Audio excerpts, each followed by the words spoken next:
நண்பர்கள் அனைவருக்கும் வணக்கம். BRK Abdul IAS academy Kallakurichi நான் வர மாதிரி பேசுகிறேன். இந்த வீடியோவில் என்ன பார்க்க போகிறோம் அப்படி சொல்லி கேட்டிங்கன்னா 10th தமிழில் இயல் 5 வினா விடை வகைகள் அப்படின்னு சொல்லிட்டு ப்ளஸ் வந்து பொருள்கோள் இதோடைய இலக்கணம் வந்து ஃபுல்லாக பார்க்க போகிறோம். சரிங்களா? ஓகே, ஃபஸ்ட்டு வினா வகைனா எத்தனை வகைப்படும், விடை எத்தனை வகைப்படும், பொருள்கோள் எத்தனை வகைப்படும் அப்படின்னு சொல்லிட்டு நம்ம ஷார்ட்கட் பார்க்க போகிறோம். சரிங்களா? இப்போ வினா அப்படின்னா இந்த இடத்துல என்ன முடியுது, வினா அப்படின்னா ஆன்னு முடியுதுங்களா? வினா அப்படிங்கிறது அந்த இடத்துல ஆ அப்படின்னு முடியுது, அதனால் 6 வகைப்படும். அந்த சைலண்டாக இருக்கும் வினா அப்படின்னு சொல்லி தான் எழுதுவோம். எப்படி எழுதுவோம், அப்படி படிக்கிறப்ப எப்படி எழுதுவோம், வினா அப்படிங்கிறப்ப இந்த இடத்துல ஆ அப்படின்னு சைலண்டாக முடியுதா, அப்போ ஆனா வினானா 6 வகைப்படும். சரிங்களா?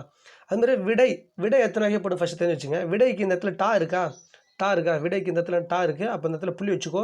விடை வந்து 8 வகைப்படும். விடை வந்து 8 வகைப்படும். ஓகே, பொருள்கோள் எத்தனை வகைப்படும், இப்போ ஜாகிரஃபியில் கோள்கள் எத்தனை வகைப்படும், 8 வகைப்படும். அதே வந்து தமிழில் பொருள்கோள் எத்தனை வகைப்படும்னாலும், கோள்கள் எப்படி சூரியன் பூமி செவ்வாய் புதன் அப்படி சொல்கிற மாதிரி கோள்கள் 8 வகைப்படுமோ அதேமாரி பொருள்கோளும் 8 வகைப்படும். சரிங்களா? ஓகே, சரி, வினா என்னென்னு பார்ப்போம், விடை என்னென்னு பார்த்துட்டு அது ஒரு பொருட்கள் பார்த்துட்டு புக் பேக் பார்த்துட்டு முடிக்க போகிறோம். சரிங்களா? ஃபஸ்ட்டு வினா எத்தனை வகைப்படும்னு பார்த்துட்டோம். அது என்ன வேணும்னு சொல்லிட்டோம். அறிவினா, அரிய வினா, ஐய வினா, குழல் வினா, கொடை வினா, ஏவல் வினா அப்படின்னு சொல்லிட்டு ஒரு 6 டைப் இருக்குது. இந்த பாக்ஸ் பார்த்தா உங்களுக்கு புரியும். பார்த்தீங்களா? அறிவினா அப்படின்னு கேட்டால் மாணவர் இந்த கவிதையின் பொருள் யாது என்று ஆசிரியர் கேட்டல். சரிங்களா? என்ன அப்படி கேட்டால், தன் விடை அறிந்திருந்தும் அவ்விடை பிறருக்கு தெரியுமா என்பதை பொருட்படுத்துவது தான் அறிவினா. அறிவினான்றது சரிங்களா, மாணவரிடம் ஆசிரியர் கேட்பது தான். ஏன்னா அறிவினானா டீச்சருக்கு எல்லாமே தெரியும், அறிஞ்சு வச்சுருப்பாங்க. அதுதான் ஒரு ஸ்டூடெண்ட்டு கேட்பாங்க, இந்த கவிதையின் பொருள் அதுன்னு சொல்லி டீச்சர் வந்து கேட்பாங்க, ஸ்டூடெண்ட்டை கேட்பாங்க. அது அறிவினா. அறியாவினா அப்படின்னா பசங்க ஸ்டூடெண்ட்டை கேட்குறது. பசங்க யார், ஆசிரியரிடம் இந்த கவிதையின் பொருள் யாது என்று மாணவர் கேட்டது. அப்போ பசங்க தானே அறியாமல் இருப்பாங்க, அதை ஸ்டூடெண்ட்ஸை கேட்டால். அப்போ புரியுதுங்களா? அப்போ ஸ்டூடெண்ட்ஸ் வந்து டீச்சர்கிட்ட கேட்டால் அறிவினா, ஸ்டூடெண்ட்ஸ் வந்து டீச்சர்கிட்ட கேட்டால் அறியாவினா, டீச்சர் வந்து ஸ்டூடெண்ட்ஸு கேட்டால் அறிவினா. சரிங்களா? ஓகே, நெக்ஸ்ட்டு ஐய வினா பார்க்கலாம்.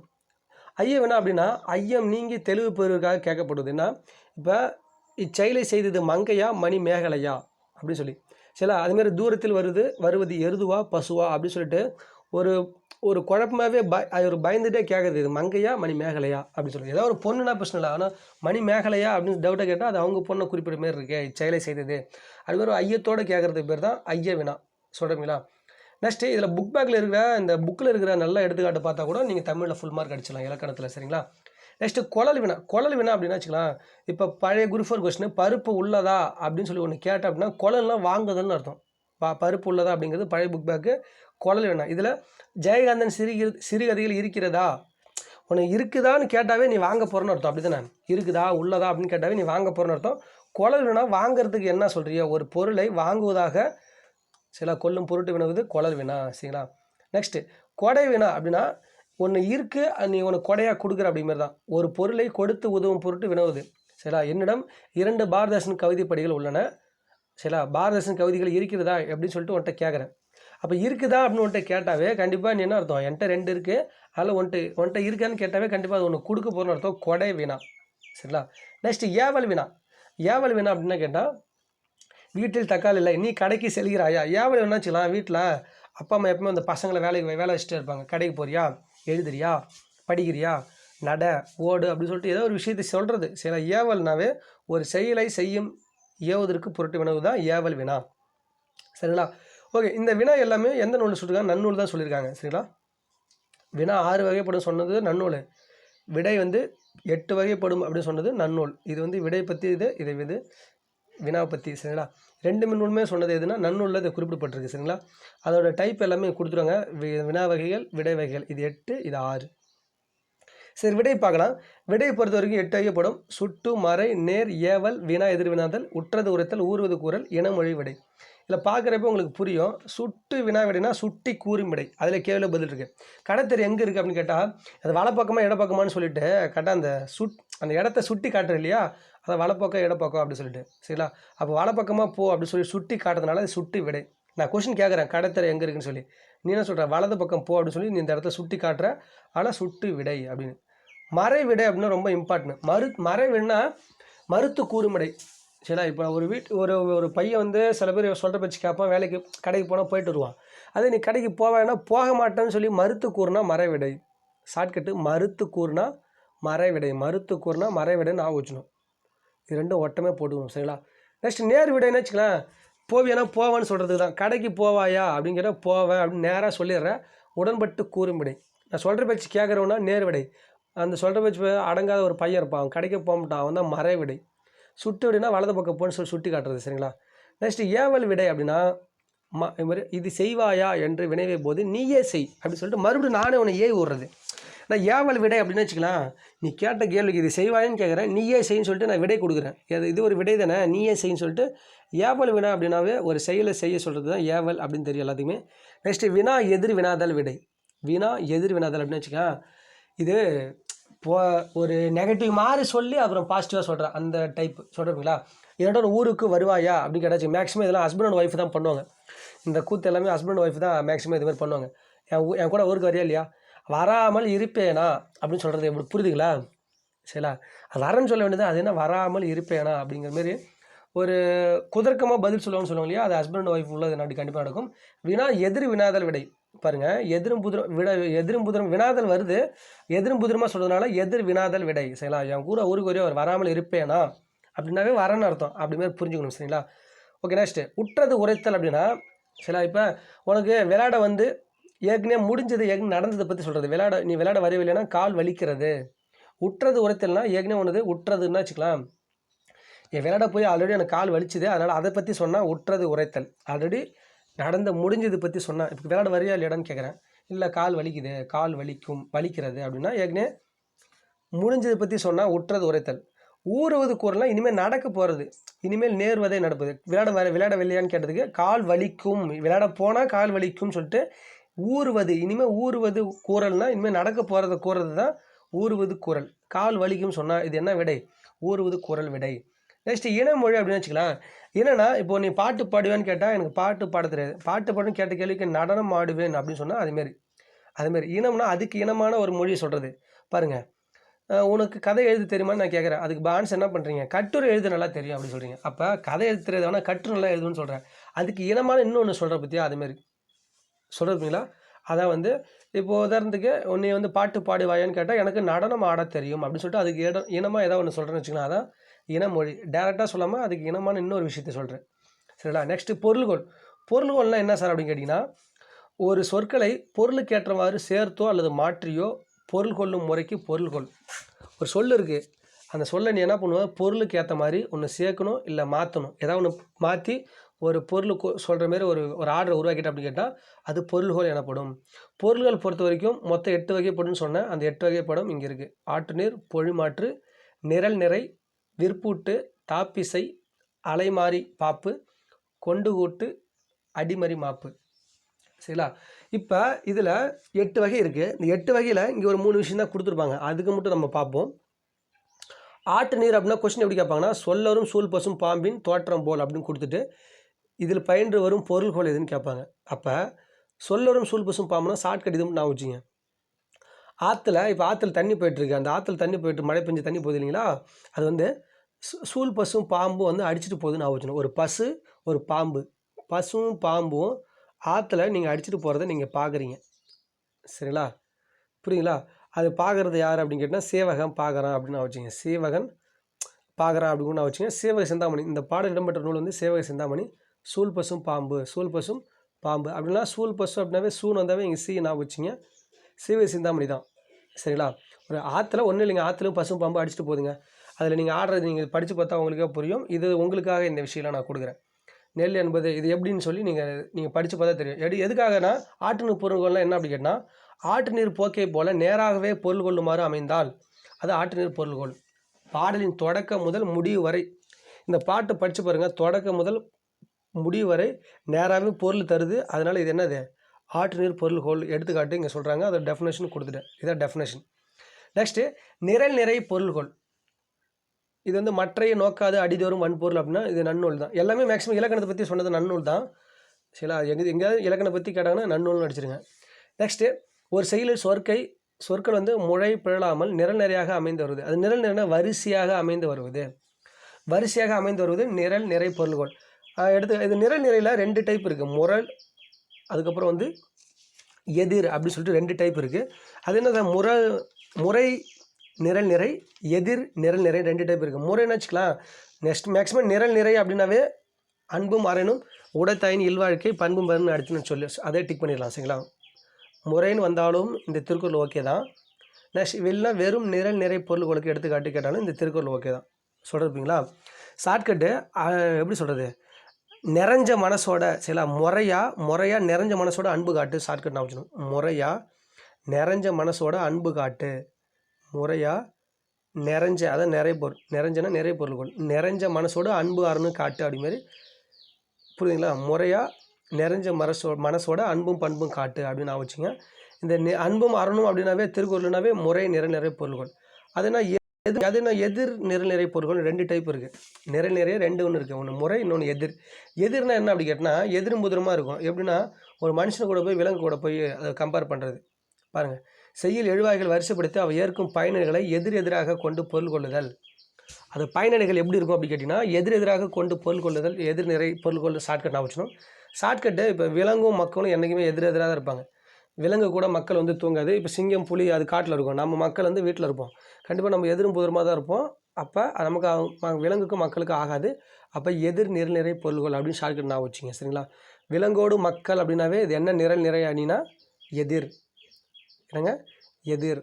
விலங்கு மக்களும் எதிர் அப்படின்னு நான் வச்சுக்கணும். நெக்ஸ்ட்டு கொண்டு கூட்டு பொருள்கள். கொண்டு கூட்டு பொருள்கள்னால் இது உங்களுக்கு நல்லா புரிஞ்சு நினைக்கிறேன். எழுவாய்களை வரிசைப்படுத்தி ஏற்கிறப்ப அது பயனடைகள் வந்து எதிராக இருக்குமா? அதனை ஏற்கும் பயனடைகள் வந்து எதிராக இருக்கும். விலங்கோடு மக்கள் பயனடை எதிராக இருக்குன்னு நான் வச்சுக்கணும். நெக்ஸ்ட்டு கொண்டு கூட்டு பொருள்கள் அப்படின்னா என்னது, ஆழத்து மேலே குவளை குளத்தில். ஷார்ட்கட்டு இப்போ கூட்டு நான் வச்சுங்க. கொண்டு கூட்டு. இப்போ உதாரணத்துக்கு நம்ம சாப்பாடு செய்கிறோம், கோவலை ஃபுல்லாக கூட்டு வச்சுருக்கீங்க.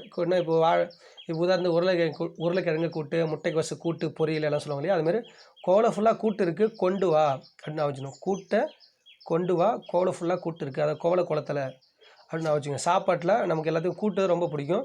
கோவலை ஃபுல்லாக கூட்டு இருக்கிறதுனால இதான் கோவலை, இது ஃபுல்லாக கூட்டு இருக்குது, அந்த கூட்டை கொண்டு வானா கொண்டு கூட்டுன்னு அர்த்தம். சரிங்களா? அப்படின்னு நான் வச்சுங்க. நெக்ஸ்ட் இது நன்னூல். இது கொண்டு கூட்டு சொன்னது என்னது, நன்னூல் தான். அது என்ன சொல்கிறாங்கன்னா, கொண்டு கூட்டினா ஒரு செயல் பல அடிகள் சிதறி கிடைக்கும் சொற்களை பொருளுக்கு ஏற்ற மாதிரி ஒன்று கூட்டி பொருள் கொள்வது. அதில் ஆன்சர் இருக்கு பாருங்க. அங்கங்கே சிதறி கிடக்குது. அதான் எப்படின்னா இப்போ நம்ம கூட்டு இருக்குன்னா வச்சுக்கோங்க, கூட்டு வந்து போடுறப்ப அங்கங்கே சிதறி கிடக்கும். ஒரு பாத்திரத்துலேருந்து கீழே சிதறி கிடக்குதுன்னு வச்சுங்க. கூட்டு அங்கங்கே சிதறி கிடக்குது, அது ஒன்றோட கூட்டி பொருள் கொள்வது தான் கொண்டு கூட்டு பொருள் கொள்வது. சரிங்களா? ஓகே, நெக்ஸ்ட்டு புக் பேக் பார்க்கலாம். புக் பேக் பொறுத்த வரைக்கும் ஃபஸ்ட்டுக்கு ஆன்சர் வந்து சங்க காலத்தில் மொழிபெயர்ப்பு இருந்தது. மகாபாரதம் தமிழ் படுத்தும் மதுராபுரி சங்கம் வைத்து சின்னமனூர் செப்பேடு குறிப்பும் செய்துன்னு கேட்டால் சங்க காலத்திலே மொழிபெயர்ப்பு இருந்துன்னு சொன்னது தான் அந்த சின்னமானூர் செப்பேடு. சரிங்களா? மொழிபெயர்ப்பு சொன்னதை பற்றி எது சொன்னு கேட்டால் சின்னமானூர் செப்பேடு. சின்ன பையன் மொழிபெயர்ப்பு பண்ணுறான் அப்படின்னு வச்சுங்க, சின்னமானூர். நெக்ஸ்ட்டு அருந்துணை என்பதன் பிரித்து எழுதுகன்னு கேட்டால் ஆப்ஷன் ஏ அருமை ப்ளஸ் துணை. நெக்ஸ்ட்டு இங்கே நகர பேருந்து நிற்குமோ என வழிகாட்டு கேட்டது வந்து எதுன்னு கேட்டால் அரியாவினா. நிற்குமான்னு கேட்டால் அது தெரியாமல் தான் கேட்குறான், அது அரியாவினா. அதுக்கப்புறம் அதோ அங்கே நிற்கும் என்று மற்றொரு குறிவர் சுட்டு விடை. சில ஆப்ஷன் வந்து இ அரியாவினா சுட்டு விடை அப்படிங்கிறது ஆன்சர். சரிங்களா? நெக்ஸ்ட்டு அருளை பெருக்கி அறிவை திருத்தி அப்படின்னு சொன்னாவே இது வந்து எதை பற்றி சொல்லுது அப்படின்னு கேட்டிங்கன்னா கல்வி பற்றி சொல்லுதுங்க. மருளை மதிப்பு தெருளை அப்படின்னு கேட்டால் அருளை பெருக்கி அறிவை பெருக்கினா கல்வி சம்மந்தப்பட்டதான் சொல்கிறேன். நான் ஏற்கனவே சொல்லியிருக்கேன், அறிவை பெருக்கி அருளை திருத்தி செய் தம்பினா செய்கி தம்பி பாவலர் அப்படின்னு ஒரு பாடம் சொன்னேன் இல்லையா, அந்த பாடம். நெக்ஸ்ட் இடைக்காடர் பாடலை இழந்தவர் யார் அப்படி சொல்லி கேட்குறாங்க. யாருன்னா அது வந்து யார்கிட்ட போய் இழந்தார்.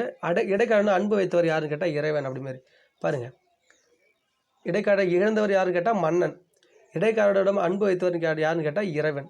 அப்போ ஆப்ஷன் என்ன வரும், மன்னன் இறைவன் அப்படிங்கிறதா வரும். சரிங்களா? ஓகே, நெக்ஸ்ட்டு பார்க்கலாம். புக் பேக்கு நம்ம எப்பவுமே சொல்லி முடிச்சிடுவோம், இலக்கணத்தோட புக் பேக் முடிச்சிடுறோம், ஏன்னா அது உங்களுக்கு யூஸ்ஃபுல்லாக இருக்கும். இது பாருங்கள், தமிழ்நாடுன்னு வந்தாவே பாரதியார் தான். தமிழ்நாட்டில் எட்டயபுரத்தில் பிறந்தது தான் பாரதியார். அதனால் வான்புகழ் கொண்ட தமிழ் மாடு அப்படின்னு வந்தாவே பாரதியார் தான் டிக் பண்ணும். நெக்ஸ்ட்டு அரைக்குள் யாழ் இசை ஏதென்று சென்று எட்டி பார்த்தேன் அப்படின்னு சொன்னது யாருன்னு கேட்டால் பாரதிதாசன். அரைக்குள் யாழ் இசை ஏதென்று சென்று எட்டி பார்த்தேன். அரைக்குள் யாழ் இசை அப்படின்னா ஒரு அரைக்குள்ளே நான் வச்சுக்கலாம்.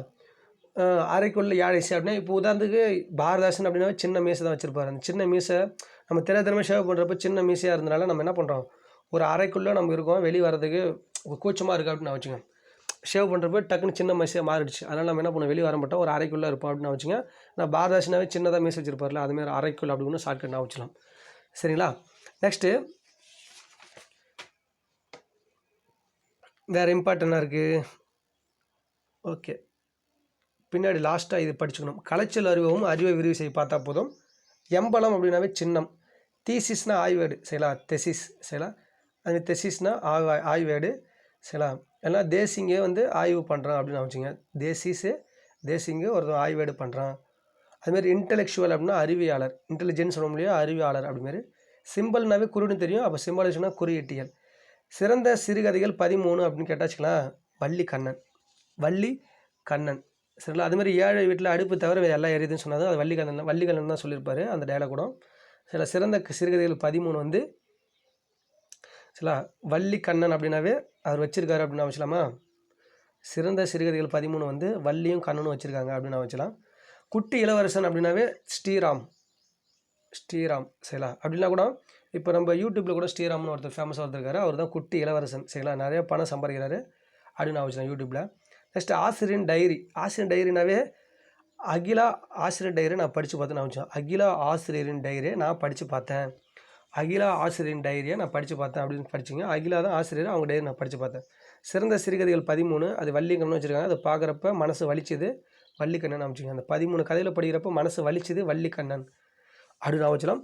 ஓகே, அவ்வளோதாங்க. அடுத்து நம்ம EL 6 நம்ம அடுத்த வீடியோ போதில் பார்க்கலாம். இப்போ கொஸ்டினை கேட்குறேன், நீங்கள் ஆன்சர் பண்ணணும் சரிங்களா. ஓகே, ஃபஸ்ட்டு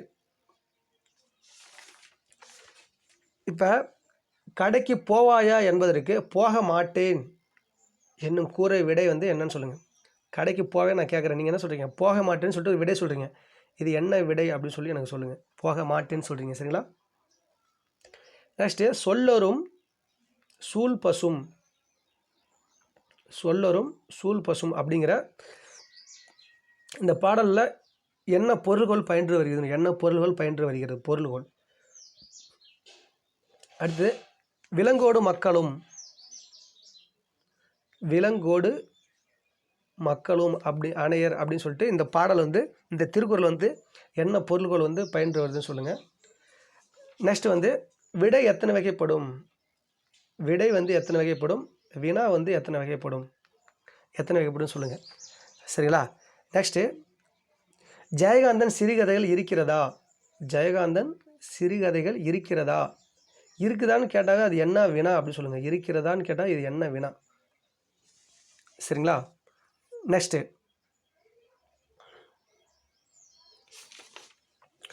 உனக்கு கதை எழுத தெரியுமா அப்படின்னு சொல்லி நான் கேட்குறேன். நீ கட்டுரை எழுத தெரியும்னு நீ சொல்கிற, பதில் சொல்கிற, விடை சொல்கிற, அது என்ன விடைன்னு சொல்லுங்கள். நெக்ஸ்ட்டு நீ விளையாட வரவில்லையா அப்படின்னு கேட்டால், நீ விளையாடவில்லையான்னு கேட்டால் கால் வலிக்கிறது அப்படின்னு சொல்லி நீ ஆன்சர் பண்ணுற. கால் வலிக்கிறது அப்படின்னு ஆன்சர் பண்ணால் இது என்ன விடைன்னு சொல்லுங்கள் சரிங்களா. நெக்ஸ்ட்டு அன்பும் அரணும் உடைத்தாயின் இல்வாழ்க்கை பண்பும் பயனும் அது அப்படின்னு சொல்லிட்டு ஒரு திருக்குறள் இருக்கு இல்லையா, அந்த திருக்குறளில் என்ன பொருள்கள் வந்து பயின்று வருதுன்னு சொல்லுங்கள் சரிங்களா. ஓகே, அதேமாதிரி வந்து நான் ஏற்கனவே சொல்லியிருக்கேன், ஒரு சிறுகதைகள்னு சொல்லியிருக்கேன். என்ன அப்படி கேட்டிங்கன்னா, குட்டி இளவரசன் என்னும் நூலின் ஆசிரியர், சிறந்த சிறுகதைகள் 13 என்னும் நூலின் ஆசிரியர். சிறந்த சிறுகதைகள் 13 அப்படின்னு ஒரு நூல் இருக்குது, அதோட ஆசிரியர்னு கேட்டு குட்டி இளவரசன் அப்படின்னு அந்த நூலோட ஆசிரியர்னு சொல்லுங்கள் சரிங்களா. ஓகே, இதுக்கு முன்னாடி நீங்கள் ஆன்சர் பண்ணுங்கள். மீண்டும் அடுத்த ஒரு ஷார்ட் வீடியோ போல சூப்பராக சந்திக்கலாம். ஃபஸ்ட் டைம் நம்ம சேனலில் பார்த்தீங்கன்னா சப்ஸ்கிரைப் பண்ணிவிட்டு பக்கத்தில் இருக்க பெல் பட்டனை ப்ரெஸ் பண்ணி ஆல் நோட்டிஸ் கொடுத்து வச்சிங்க. அப்புறம் நம்ம அடுத்தடுத்து போகிற ஷார்ட் வீடியோ பற்றி உங்களுக்கு மறக்காமல் வந்து சேரும். உங்களுக்கு பிடிச்சிருந்துச்சுன்னா ஃப்ரெண்ட்ஸ் ஷேர் பண்ணுங்கள், சப்போர்ட் பண்ணுங்கள். நன்றி, வாழ்க வளமுடன். நன்றிங்க.